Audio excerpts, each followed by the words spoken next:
I'm Kim Bosner, National Coordinator of Umpires, and I will be discussing the last 2 points of emphasis.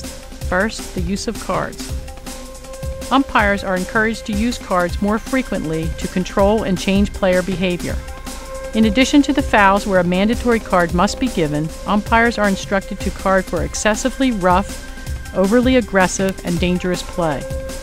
Officials must take into account repeated fouls by the same team or player and upgrade to cards in order to alter player behavior. Additionally, if yellow cards are not having the intended effect, red cards must be used to control the game. Any check to a player's face or any check that contacts the player's eyewear must be carded. The first example shows a player not in full control of her stick as she reaches back towards the player with the ball and clips the player in the face. A yellow card for a check to the face must be given here. The second example shows a check that rises to the level of a red card. The player in red stands and simply swings right across the face of the player in white, making forceful contact.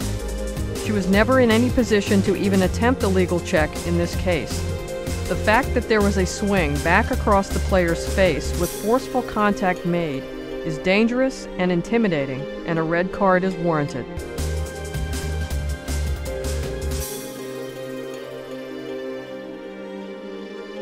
Here's an example of an attacking player in a vulnerable position. The defender attempts to reach across the attack from behind, slowing her down, and then barrels into her, knocking her to the ground. This must be carded.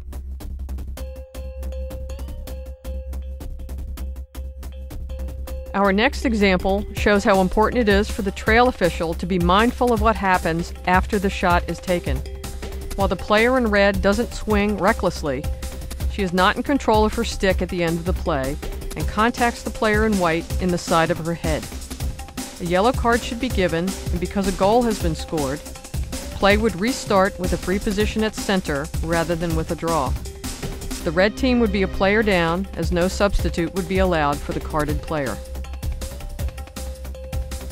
Now we'll show 2 fouls being committed by the same player, either of which would warrant a card being given. First, we have a big swing by the player in white, followed by the body-to-body contact that sends the attack player to the ground. This must be a card on the defender.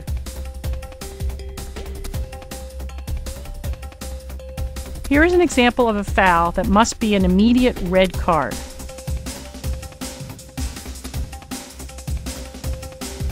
This is a flagrant, deliberate stick-to-body contact with no attempt to play the ball.